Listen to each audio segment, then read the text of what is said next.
how to eradicate corruption from the society.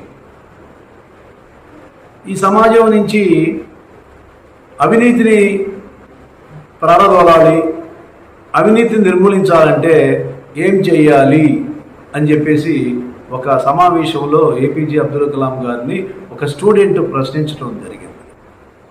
కానీ ఈ ప్రశ్నకి ఆన్సర్ చెప్పడం చాలా కష్టమైన ప్రక్రియ. మనకున్నటువంటి జనాభా 135 కోట్ల జనాభాలో అవినీతిని ఎలా మనం నిర్మూలిస్తాం? మనకి చాలా వ్యవస్థలు ఉన్నాయి, సంస్థలు ఉన్నాయి, శాఖలు ఉన్నాయి, ప్రముఖమైనటువంటి వ్యక్తులు ఉన్నారు. ఒకవైపు నువ్వు మనకున్న వ్యవస్థల ద్వారా నిర్మూలన చేసుకుంటూ వస్తుంది, ఇంకోవైపు అవినీతి మనకి జనరేట్ అవుతూ ఉంది.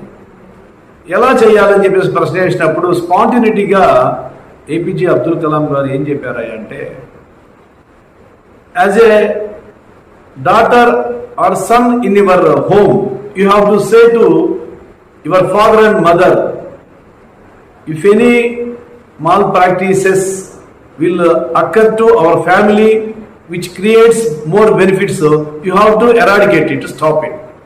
ముందు మీ యొక్క తండ్రికి తల్లికి చెప్పండి అవినీతికి పాల్పడవద్దని.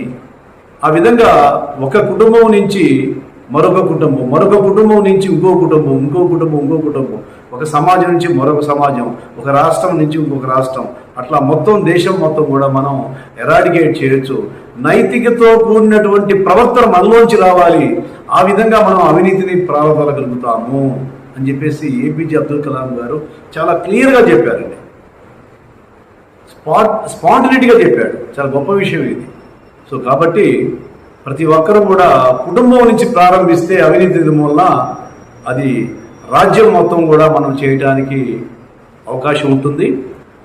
అవినీతి నిర్మూలన రాజ్యాన్ని ఏర్పాటు చేయడానికి ఎక్కువ పరిస్థితులు ఏర్పడతాయి.